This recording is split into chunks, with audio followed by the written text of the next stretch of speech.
folks, welcome to another Marketing Technology Minute. Today we're going to be talking about how mobile is killing retail. But does it have to be, Spencer?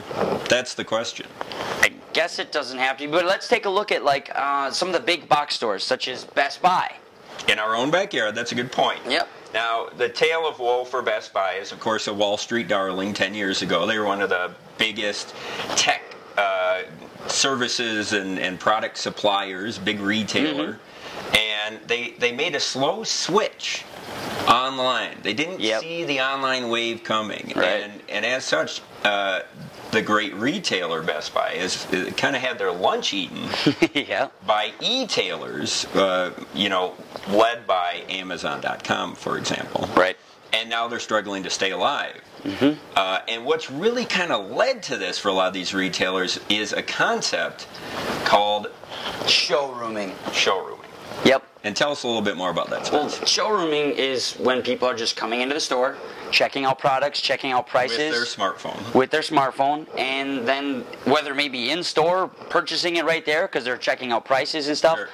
Maybe not even from the retailer itself. Let's say they go into Best Buy and they check out a product they want it. They'll leave, take a look online and find out maybe they could buy the camera they were looking for $50 less online on Amazon. Sure. And they're buying online, Boom. not inside the store. So that's showrooming. And folks, if you're doing it at home, if you are showrooming, and we all know you're doing it, we're all doing it. Yep. Have a little etiquette, This is a sidebar, but if you go into Best Buy and check out that hot new flat screen you want, at least go to the parking lot, and buy it on Amazon. I mean, it just seems more appropriate. Yeah, don't buy it on Amazon in the store. But anyway, so the bottom line, though, is not all companies, Spencer, not all retailers are falling into this trap. As a matter of fact, the greatest retailer of them all, Walmart, has really evolved and has picked up a new approach to this. They've gotten ahead of it, and they are basically saying to Amazon and the other retailers, hey, if we can't beat them, we'll join them. And you know what? That new thing that they're falling under, that they like to call, is clicks and mortar. Clicks and mortar. Okay. So, folks, here's how clicks and mortar works for Walmart. What Walmart decided to do is, in all of their many stores all over the world, they are now creating a geofence. Okay, so they're which is basically a transmission, a local, locality-based transmission coming from the store, digital transmission that is set to pick up a signal from the mobile app they've created, which is location-based mobile app. All right. So you download the Walmart mobile app, and you go to a Walmart store.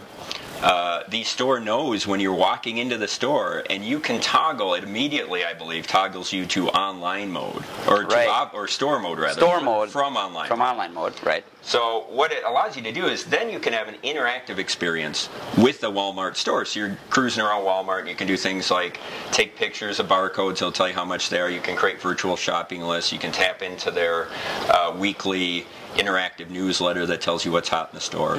So it's enhancing the customer experience. Yeah, completely. And at the same time, customers can simply, because of how the app is created, toggle back to online mode.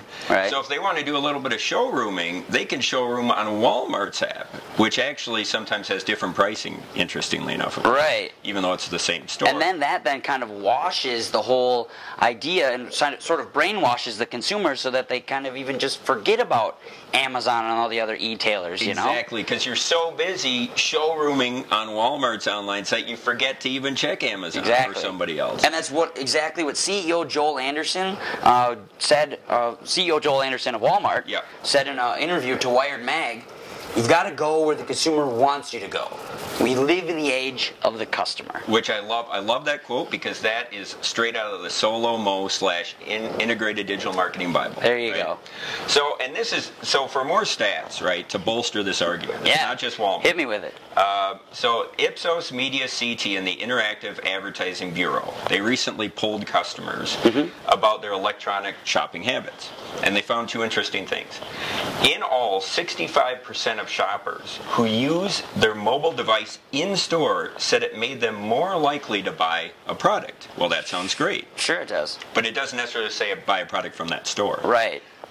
In fact, 42% of those surveyed who used a mobile device in-store indicated that they completed their purchase online, and only 30% said they actually bought it at that store. In the store. So what that says to me, as kind of a bottom line for businesses, is if you can develop this integrated on-offline, approach, that you're going to win more consumers. And I think this is the direction marketing is going, marketing technology. Definitely. And it's that seamless integration of that offline-online experience, like you said. And if you look at some numbers, more stats for you here. Love stats. From Walmart, in 2011, their online sales were almost topping $5 billion, right? Yep. And now there's a projection for the end of 2013 that they're almost going to hit $9 billion. Which is doubling, essentially. Now, exactly. Now, granted, folks, that's nowhere near, Amazon, who's king in e-tailing. $62 billion yeah, net. Exactly. Yep. But the bottom line is Walmart's the biggest offline retailer on earth. And that $9 billion would put them in the top 5 online e-tailers. Yes. Which is not a bad position to be in. That's kind of hybrid at its finest. That's evolution in marketing. That's evolution in business. Exactly. So the takeaway, gang, is 2 things. First of all, I would say, from my take on this, that businesses need to think about how they can integrate an online and offline strategy. It doesn't have to be as grandiose as a complex app. But right. Just think about your whole process flow and how you can integrate online to your offline strategy, how you can integrate the two. And then what are you taking from And my takeaway is definitely the whole SoLoMo approach, right? Yeah. Walmart's really got it down. Yep. The whole localized thing with the geofencing, they're just capping it off, which is awesome. Yep, and you can do that. You don't have to do it with an app. If you want to do less sophisticated, you do that with SMS text technology, so you can send text that way to customers. Exactly. So it's a really exciting Yep. New world. And the bottom line, folks, is you can get great content like this every Friday by joining us right here to find the latest trends in the marketing technology industry. Exactly. We will see you here next week. Have a good one. Thanks so much.